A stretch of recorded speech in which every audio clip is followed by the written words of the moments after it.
everybody, welcome to the Garage, the Court of Public Opinion. I'm Jeremy Cordeaux. It's a Tuesday morning. I hope it's going to be a great day for you, wherever you're going, whatever you are doing. The Court of Public Opinion. Alison Reeves, she is a director with the Grattan Institute. Now, she has come out with this yesterday. The cost of electricity will come down 50% by 2050. I'm not going to be alive in 2050, I don't think.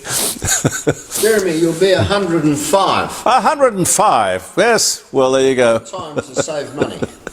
Well, my suggestion with Alison is, what do we do if you're wrong? And what makes you think that you're right in the first place? The Grattan Institute is a left-leaning political think tank. So it's logical that they would be in lockstep with this nutty Labour government. Nevertheless, I say, Alison, prove it. Prove it. What you're doing is buying time for this failed government and its discredited energy policy. But I will try to get Alison Reeves on the show on Friday. I would just love to talk to her about this unsubstantiated claim. Is it a promise? Is it even a possibility? I'd love to chat to you about it. Why you weren't examined on your proclamation yesterday a little bit more thoroughly, I have no idea. The Treasurer, Jim Chalmers, has shown some common sense here.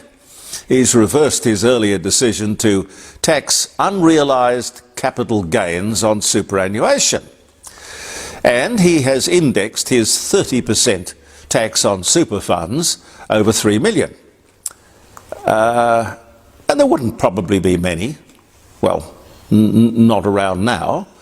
And he's inserted a new tax of 40% on funds over 10 million, and there'd be even fewer of those. No doubt he was heavily lobbied by the industry, but just leave super alone.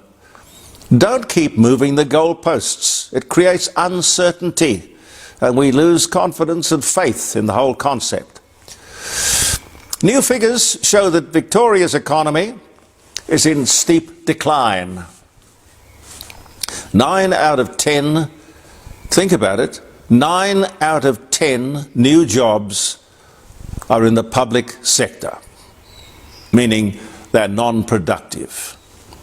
And 14.7% of Victoria's population has been a victim of crime in the last 12 months. That's the highest in the nation. And I would think it would indicate very, very clearly that the place is falling apart. But there you go. Not everyone is pleased with the Gaza ceasefire. Lydia Thorpe, for one. She's going to go on demonstrating and has publicly urged people to do the same. But she's gone a bit further than that. She's urging people to burn down Parliament House. Now, what our Parliament has got to do with Middle Eastern politics, insane and all as that is, I don't know. But is this woman going to get yet another free pass for outrageous behaviour? Why is it so? Is it because she is Indigenous, or is she such a ratbag that no one expects anything better of her?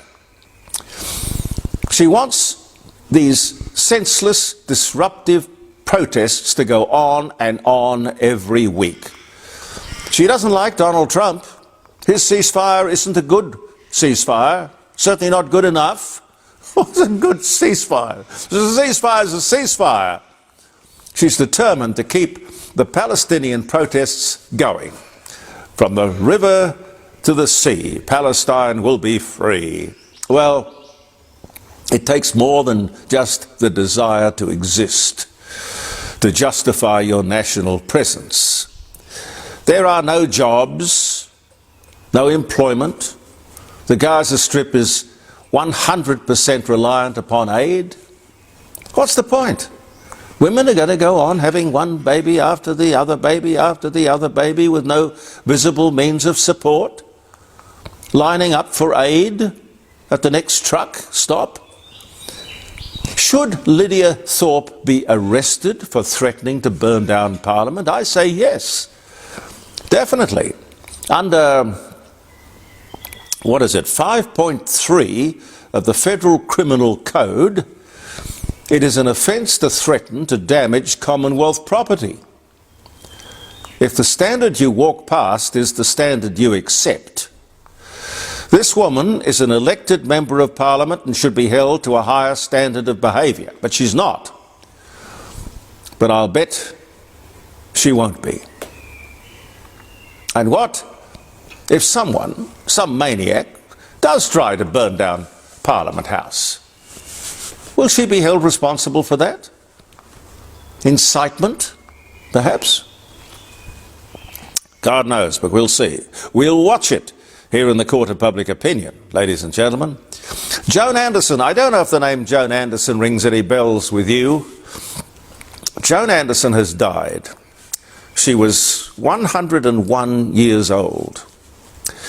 She is the Australian who invented the hula hoop.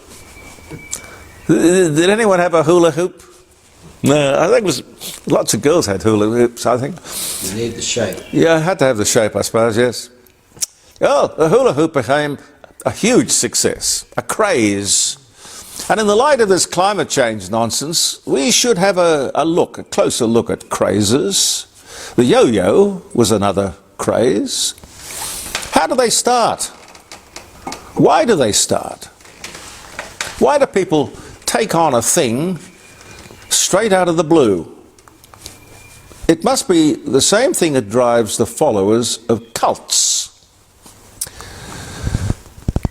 Is it that we wander around looking for something to join, to follow, to believe in? Religion, football clubs, political parties? Do we feel safer in a herd? Like-minded people? He's not the first, but there's a guy in Kenya called Pastor Paul Mackenzie. Now, he had many followers of his strange starvation cult. He told people that they would go to heaven if they starved themselves to death. They've just found another 400 dead bodies. I don't know what that makes him. Mass murderer, Svengali. I suppose he would plead, well, I didn't starve them to death, they starved themselves to death. Why did they believe this nonsense without question? Well, that's what people are doing all over the world with regard to climate change and net zero. It is just as stupid and as illogical. But people will jump on. There are movements like, well, more than a movement, it's a religion. Voodoo, I'm thinking of voodoo. Millions believe that if pins are stuck in an effigy of a person, he or she will die. And he or she does.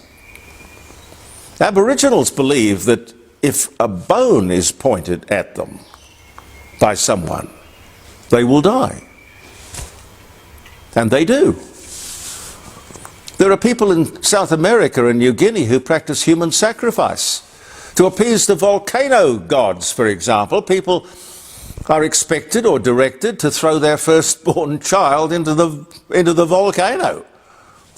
The hallmark of a lot of these practices, the hallmark is that the people are backward, superstitious, uneducated.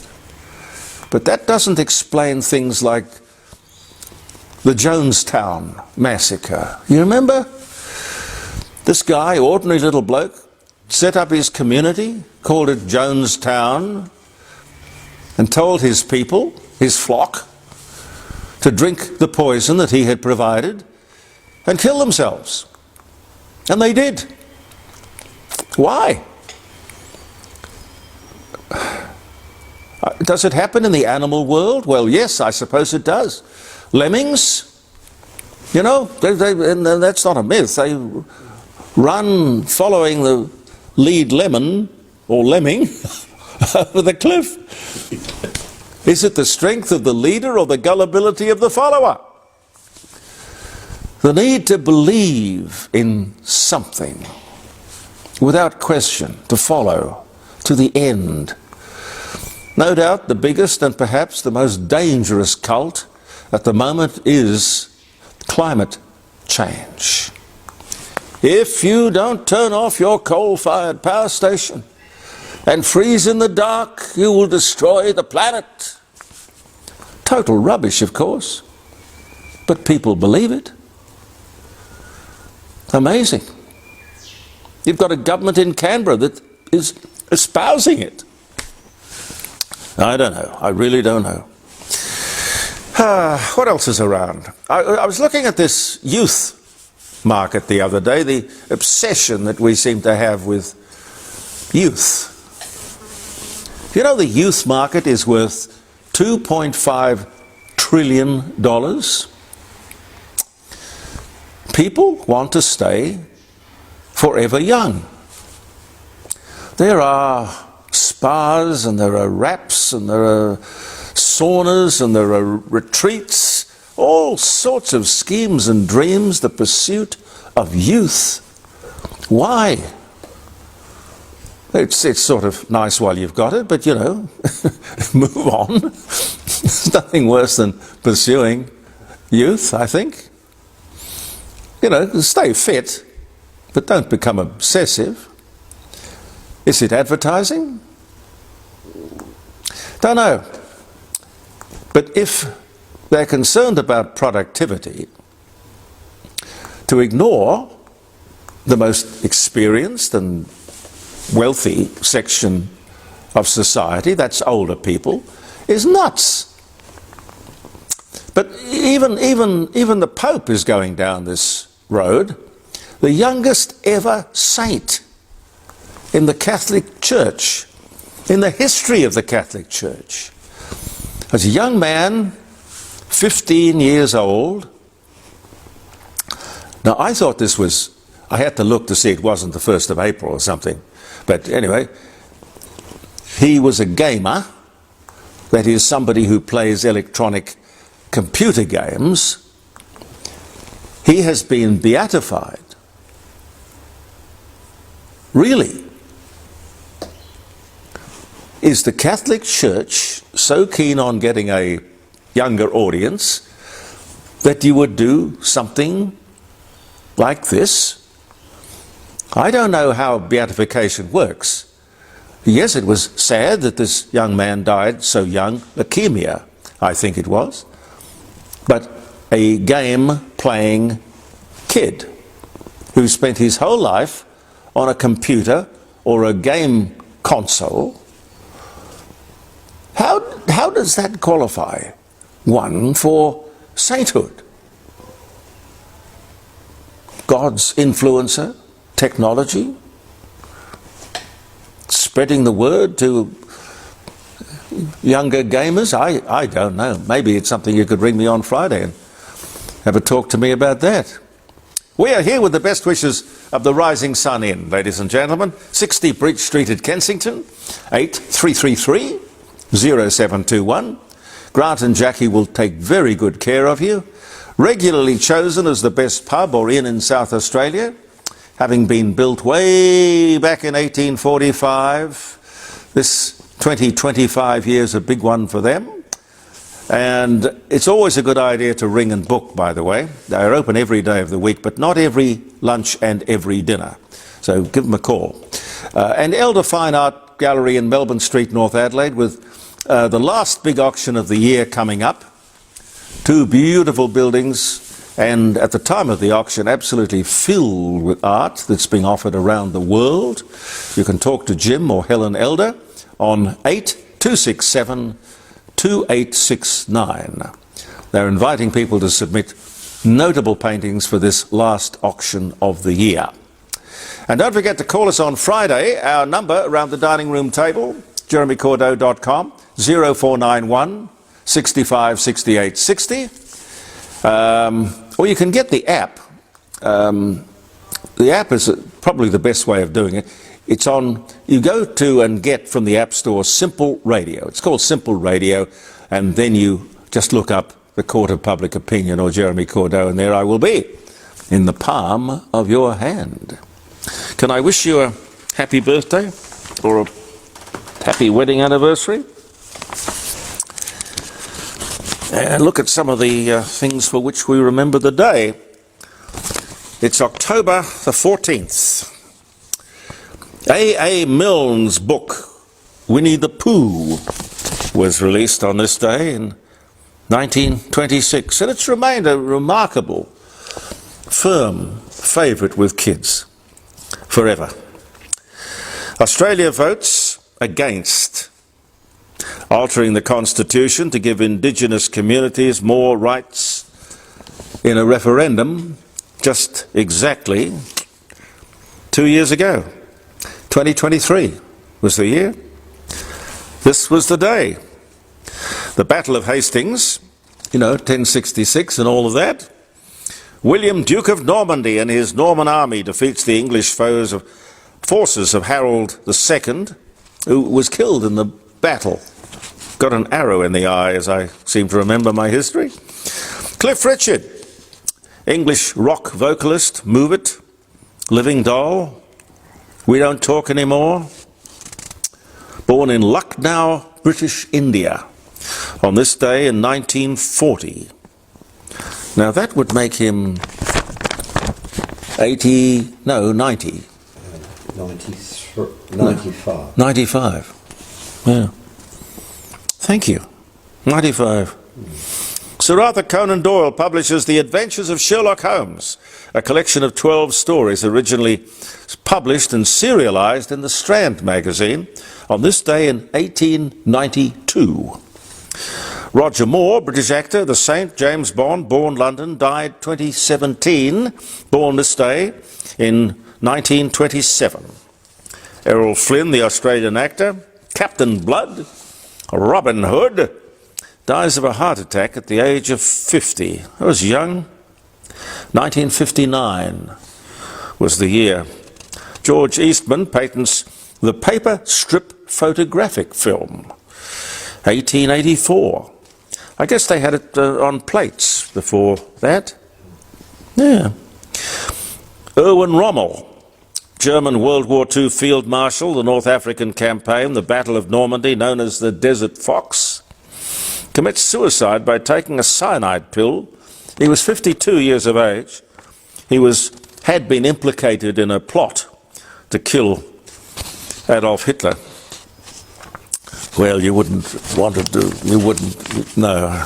see the point. 1944 was the year. Chuck Yeager, I had the honour and pleasure of speaking with him. Chuck Yeager, the guy, they made a movie called The Right Stuff, and it was all about, basically, Chuck Yeager. In his Bell XS-1, he makes a supersonic flight, Mach 1.015, on this day in 1947. The Bell X, indeed. Mary Queen of Scots goes on trial for conspiracy against Elizabeth, 1586. Katie Manning, English actress, Doctor Who, born this day in 1949. She's married to Barry Crocker. The Morning Post reporter, one young Winston Churchill, departs for South Africa on this day in 1899, where he spent some time as a war correspondent in the Boer War.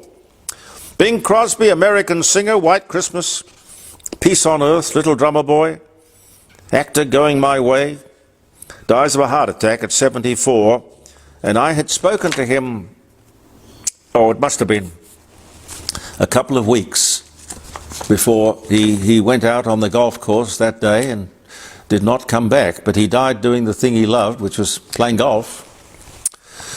Dear Bing Crosby, lovely man. 1977. And Ralph Lauren, American fashion designer, born in the Bronx, New York. Ralph Lorraine. Polo and chaps and all sorts of things. 1939 was the year. And if it's your birthday, as I say, happy birthday to you. Thanks for being with us. Look forward to your company on Facebook. 9 o'clock, we'll post Thursday's edition.